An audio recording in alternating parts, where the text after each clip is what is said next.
Magandang araw po sa inyo lahat. Welcome po sa Makapili TV. Ito po, update lang po tungkol po dun sa pagdala po kay Pangulong Duterte doon sa Netherlands. So, ang balita po ngayon, pupunta nga daw po si Vice President Sara Duterte para samahan po ang kanyang ama.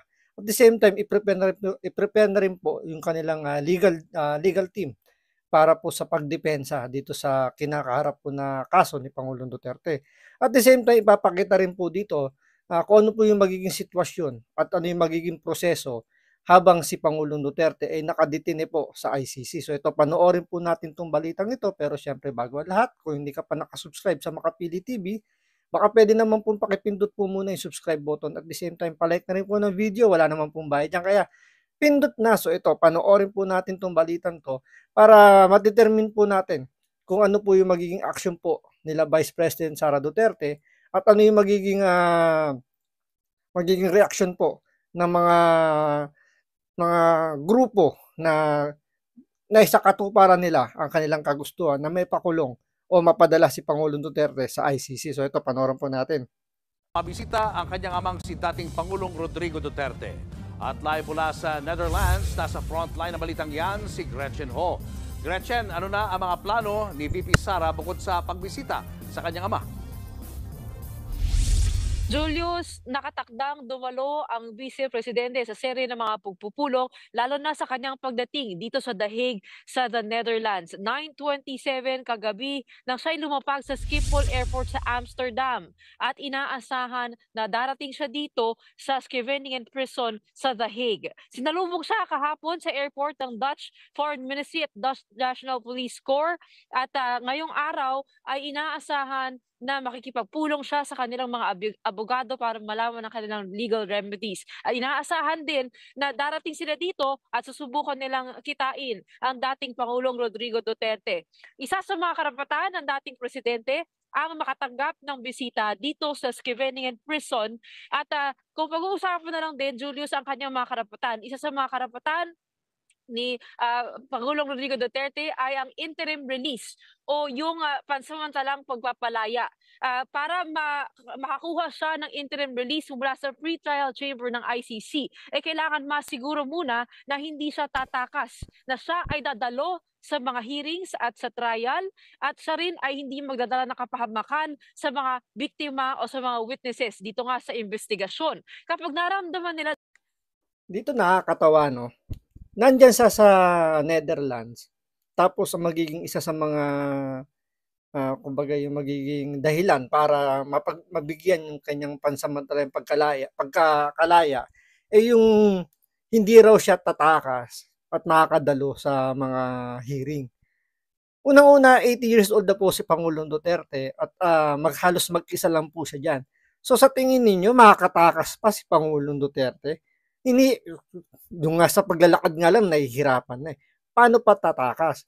Ngayon, yung isa pa sa mga dahilan o rason na pwede raw na maging dahilan para siya yung nga, mapagbigyan yung kanyang maging request na pansamantalang pagkakalaya, yung hindi raw makakapagbigay daw siya ng kahit na anong dito yung takot sa mga sinasabing mga biktima di umano ng mga EJK na yan. So, paano pang magagawa ni Pangulong Duterte na makapanakit o manakot? Nandiyan na nga siya sa Netherlands. So, doon pa lang medyo nakakatawa na yung mga hinihinging mga rason or mga pwedeng remedy para mapagbigyan yung kanyang request. Pero kung yun lang naman yung ihingin, malamang kayang-kayang i-provide yan ng legal team ni Pangulong Duterte. nararamdaman nila, Julius, na siya ay maaaring umalis, siya ay hindi dumalo, o kaya siya ay magdulot ng mas marami pang krimen, ay maaaring hindi mapagbigyan ang interim release request. Pero yan ang isa sa mga remedies na maaaring tignan ng team ni Vice President Sara Duterte, ng legal team ni former President Duterte. Ayon po yan sa Article 60 of the Rome Statute. Ibig sabihin ba nito, Gretchen, kapag pinayagan siya makalabas ng kulungan ng ICC, hindi siya pwedeng makabalik ng Pilipinas? Diyan muna siya sa area kung saan gaganapin ang mga hearings, diyan lang siya pwede magstay. Tama ka dun, Julius, ano, kung sakasakali man ay pinagbigyan yung kanyang interim release request, limitado lamang yung kanyang magiging galaw. Hindi pa rin siya maaaring magbalik sa Pilipinas at usually doon yon sa ICC host country, ano. So ito, malamang dito sa paligid nito dahil dito gaganapin yung mga trial, dito lang din ang Pangulo sakasakali kukunin ng kanyang passport at imo-monitor ang kanyang paggalaw para siguraduhin na nandito lang siya at yun nga po, kiklaruhin din natin kung ano pa yung maaaring magawa doon sa interim release na yon kung sakasakali mapagbigyan. Pero ayon sa mga nakakausap nating abogado, Julius, medyo malabo yan, ano? Kasi yung isa mo tinitignan dito, yung kanyang health, kung may humanitarian reasons nga ba na maaaring posibleng maging basehan ng interim release granting. Pero ayon sa isang abogado ay nakonsidera naman yan ng ICC nung ginawa nila ito dahil marami sa mga nililitis dito ay state leaders at may edad na o kaya meron ng nararamdaman. So, kailangan po natin makausap yan pero sigurado yan yung isa sa mga options na maaaring tignan nitong kanilang legal team.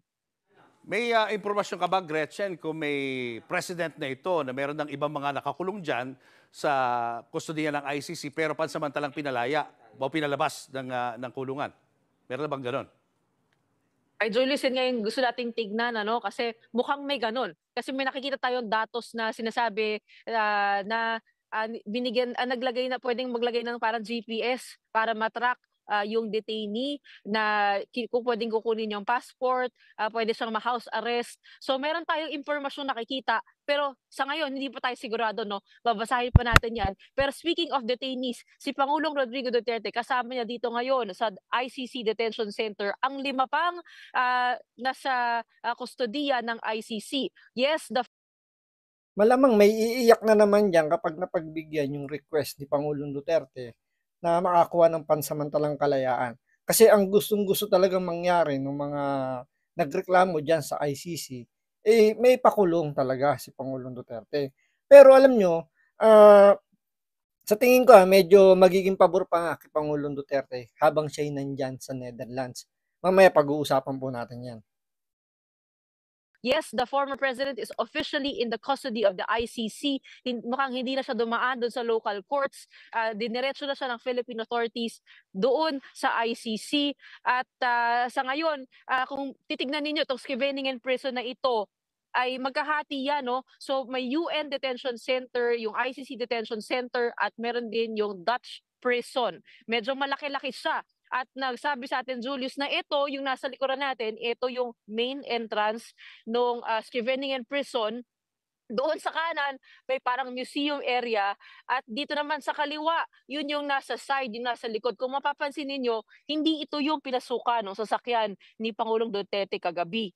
Kung saan nagpulong-pulong yung maraming Pilipino, sinisigaw nila, send him back. So, dumating siya dito mga 7 p.m., 2 hours after ng landing niya, at by 8 p.m., ayon sa mga nakausap nating Pilipino, pinaalis na sila.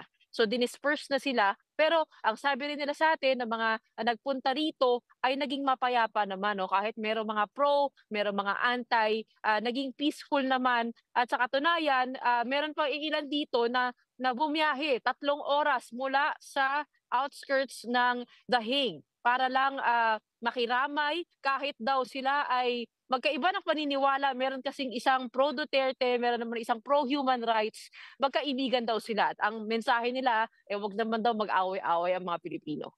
Gretchen, kahapon nagva-viral yung mga picture nung supposedly posible maging kwarto ng dating Pangulo. Ayan ba ay nakumpirma mo kung yun ba talaga yung kanyang titirhan dyan sa ICC? Yung pagdating sa gano'n na hindi natin sigurado, wala pa tayong nakukuha ang tamang pahayag, ano? Pero yun kasi yung nilabas ng ICC mismo doon sa kanilang website na ito yung detention center facilities nila. This is where they keep those for the pre-trial phase at yung mga nililitis nila, no, currently. So yung mga videos na nakuha natin, Julius, galing yun sa kanilang website mismo at nakikita nga natin doon na malawak at maraming pwedeng gawin.